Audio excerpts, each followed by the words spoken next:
말씀을 정리하도록 하겠습니다. 오늘 말씀 유다서 후반부죠. 제가 어제 어쨌든 목사님께서 유다서를 시작해 주시고 저도 근데 1장 전체를 한번 다뤄보도록 하겠습니다. 자, 유다서는 크게 1절부터 2절은 서론입니다. 야고보의 동생이자 예수님의 제자이자 사도인 유다가 이제 편지를 보내고 있고, 사도인가? 3절부터 그 다음에 이제 16절은 우리 가운데 들어온 거짓 교사들에 대한 얘기를 하고 있습니다. 우리 가운데 들어온 거짓 교사. 이거는 외부에서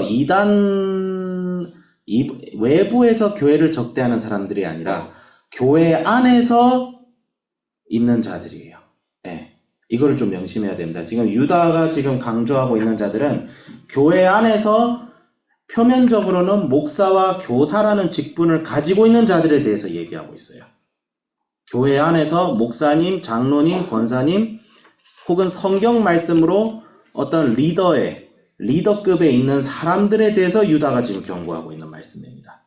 일단 그거를 먼저 세팅을 해둬야 되고요. 그 다음에 17절부터 23절은 이 거짓 교사들에 대해서 성도들이 어떻게 대응을 해야 될 것인가에 대한 구절이고, 24부터 25절은 이제 끝인사 이렇게 되고 있습니다. 그럼 유다가 굉장히 강조하고 있어요. 유다가 뭐라고 했어요? 우리는 부르심을 받은 자들이다 라는 얘기를 하고 있어요.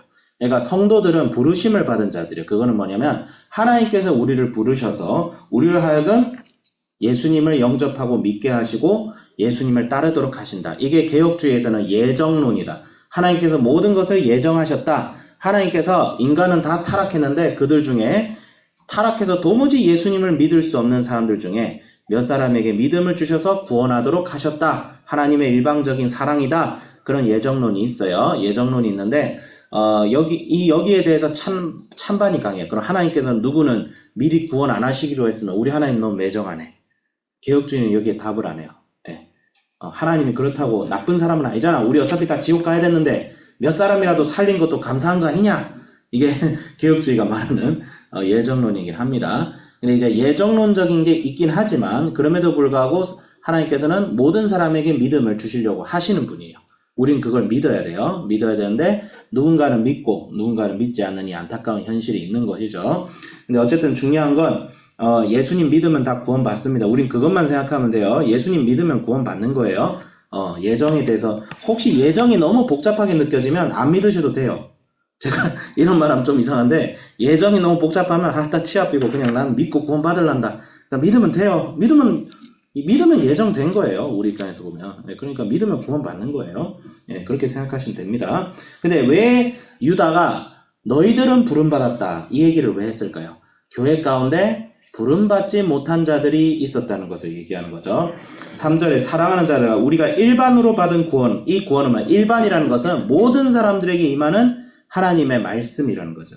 모든 사람이 구원받을 수 있는 기회가 있어요. 있는데 너희들에게 편지를 성도들에게 단번에 주신 믿음의 도를 위하여 힘써 싸우라는 편지로 너희를 권하여야 할 필요를 느꼈다. 단번에 주신 믿음의 도가 뭐래요? 우리는 한 번 구원은 영원한 구원이라는 사실을 믿습니다. 단번에 주어졌어요. 우리가 뭘 노력해야 구원을 받는 게 아니라 우리는 예수님의 은혜를 믿고 우리가 예수님을 나의 주 나의 하나님으로 진심으로 고백할 때 이미 성령께서 우리 안에 내주하셔서 우리는 반드시 구원받은 자들입니다. 우리가 진심으로 예수님을 따르기로 맹세하고 우리가 진심으로 예수님을 이제부터 내 인생의 주인은 예수님이십니다. 나는 이제 내 뜻대로 살지 않고 예수님 뜻대로 살겠습니다. 라는 마음의 고백이 진심으로 있고 그때로 회심에 일어났다면 우리는 반드시 구원받은 자예요. 근데 이 단번에 주신 믿음의 도를 위하여 힘써 싸우라.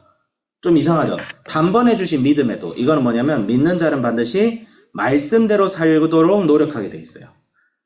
믿음 따로 행함 따로가 아닙니다. 말씀대로 살려고 노력하고 태도가 하나님 앞에서의 태도가 절대로 경박해질 수가 없어요.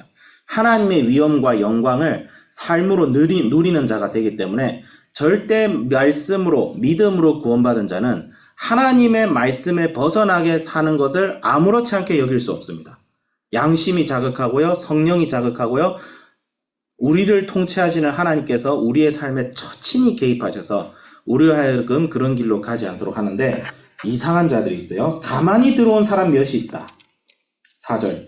근데 이 사람들은 옛적부터 이 판결을 받기로 미리 기록된 자. 그러니까 우리는 부름받은 자들인데 이 사람은 심판으로 이미 예정이 되어 있는 자들이다. 이렇게 얘기하고 있어요. 유다가 왜 이렇게 강경하게 얘기하냐면 이들은 우리 교회 가운데 있다고 해서 믿는 자가 아니고 우리 교회에 속하지 않는 자들이다. 이 얘기하는 거예요. 양의 탈을 쓴 늑대라는 거예요. 이런 자들이 우리와 같은 그리스도인이라고 생각하지 말라는 거예요. 유다는 굉장히 강경하게 얘기하고 있어요. 파워풀하게 얘기를 하고 있습니다. 그 사람이 목사란 직분을 가지고 있다고 해서 같은 기독교인이라고 하지 말라는 거예요. 이게 사도 유다가 하는 말이에요. 제가 하는 말이 아니에요. 저도 불편해요, 이 말씀들을. 왜냐하면 이 말씀을 가장 경계해야 될 대상이 지금 여러분 앞에서 이 말씀을 정리하고 있는 저예요, 지금. 네. 저라는 거예요. 가장 이 말씀에 두렵고 떨어야 될 사람이 말씀을 전하는 저 같은 사람이라는 거예요. 교사, 목사. 네. 이런 자들은 뭐예요?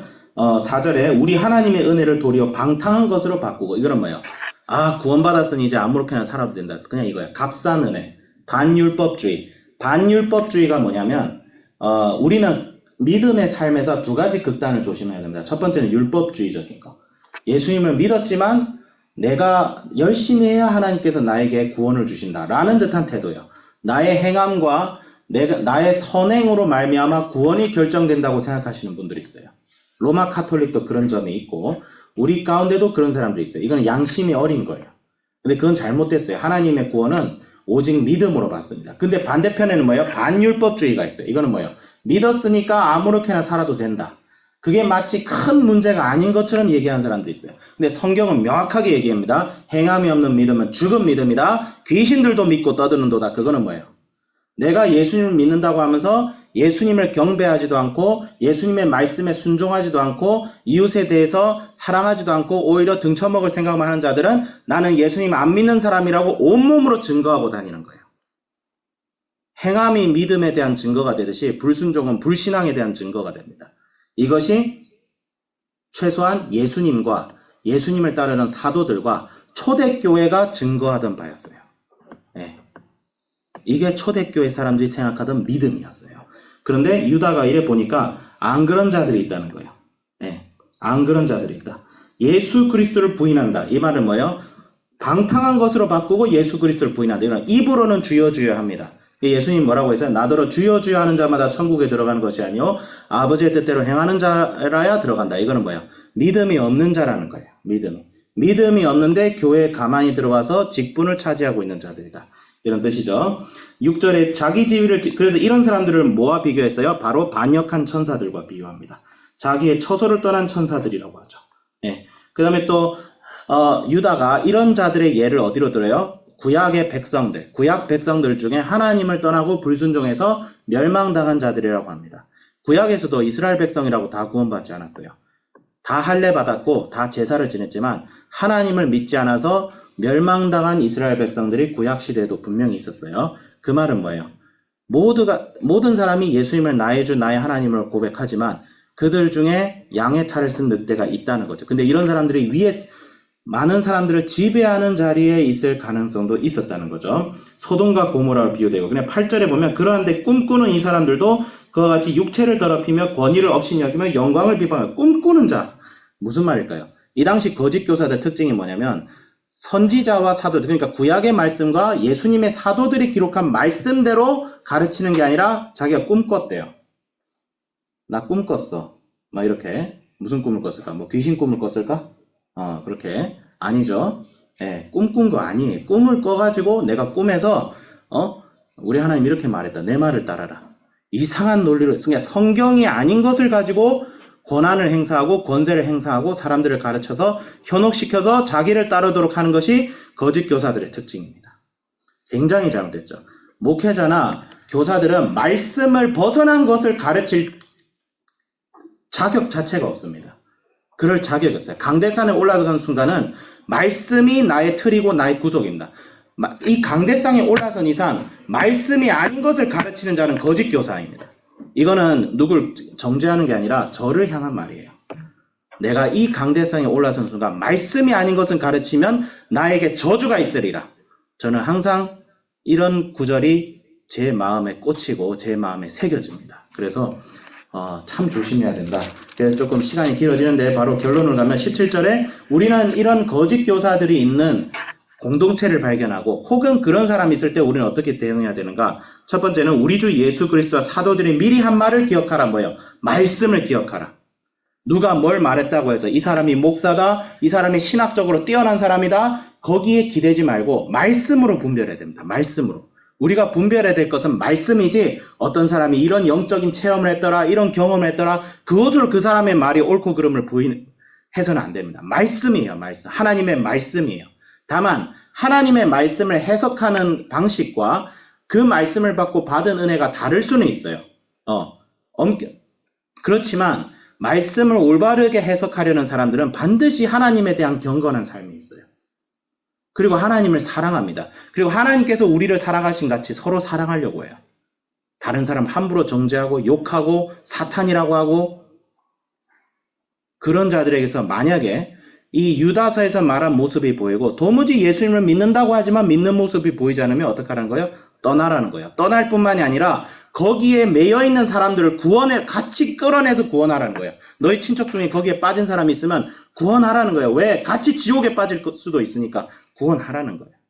그래서 저에게는 이게 어떤 교훈이 되냐면 오늘날 한국 교회를 제가 뭐라 하는 건 아니에요. 근데 대부분 사람들은 그래도 믿음이 있으신 분들이에요. 목회자분들. 근데 목회자의 역할은 뭐냐면 이런 자가 되지 않는 것도 중요하지만 이런 자가 활개를 치지 않도록 똑바르게 말씀을 가르치고 똑바르게 말씀을 선포하고 경건의 삶을 보여서 그 교회에 속한 자들이 그런 미혹된 자의 길로 빠지지 않게 하는 것이 목회자의 역할이 되어야 됩니다. 그래서 저는 반성한 게 과연 내가 기도를 열심히 하고 있나? 내가 과연 말씀에 더 집중하고 있나? 내가 정말로 교회 가운데 형제 자매들 뜨겁게 사랑해서 그런 사랑과 은혜의 영향력으로 최소한 하나님께서 저에게 맡기실 사람들이 이런 미혹된 길에 빠지지 않도록 하고 있는가 봤을 때 저도 반성 많이 해야 되고요. 오늘 한국교회 목회자들 중에도 반성해야 되실 분들이 분명히 저는 있다고 생각합니다. 왜? 말씀을 제대로 안 가르치니까 성도들이 이단에 빠지는 거고 성도들이 잘못된 가르침에 빠지는 거고 유튜브 보고 헬렐레 거리는 거죠. 유튜브에 너무 이상한 걸 많이 가르쳐놨어요. 근데 이거는 목회자의 책임이 있다. 저에게도 사명이 있구나. 이런 생각이 들면서 결론을 내리자면 기도하고 지극히 거룩한 믿음 위에 자신을 세우며 성령으로 기도하며 성령을 의지하셔야 됩니다. 내주하시는 성령께서 말씀을 통하여 기도를 통하여 우리의 양심을 자극하는 것을 보고 그리고 어떻게 해야 돼요? 긍휼을 기다려. 우리 주 예수 그리스도의 긍휼을 기다리라. 이런 거짓된 자들이 교회 안에서 판을 칠 때에 하나님께서 이 사람에게 빨리 좀 불벼락을 내렸으면 좋겠는데 왜 이럴까? 하나님께서 기다리고 계신 거예요. 알곡과 가라지를 언젠가 알곡은 모으시고 가라지는 불태우는데 뭐라고 하시죠? 지금 가라지를 뽑아내려고 하면 알곡이 상할 수도 있으니까 일단 가만히 내버려 두시는 거예요. 교회 성도들을 위해서 이 거짓된 자들도 일단 하나님께서 가만히 내버려 두시지만 때가 되면 불태워버리십니다. 때가 되면 무너뜨리십니다. 네. 다만 정말로 믿는 성도들을 위해서 일단은 내버려 두시는 거예요. 일단은 내버려. 하지만 심판이 언젠가는 옵니다. 언젠가는 오고 긍휼을 기다리고 또 23절에 어떤 자를 불에서 끌어내어 구원하라. 당연히 얘기하고 어떤 자들은 그 육체로 더럽힌 옷까지도 미워하되 두려움으로 긍휼히 여기라. 이거는 뭐예요? 거짓된 가르침에 빠지거나 혹은 이런 위선적인 신앙생활을 하는 자들과는 사귀면 안 됩니다. 그런 사람들과 너무 친하게 지내면 안 돼요. 그렇지만 그런 사람들을 그렇다고 미워하라는 말이 아니라 불쌍히 여기고 기도해줘라. 저러면 안 될 텐데.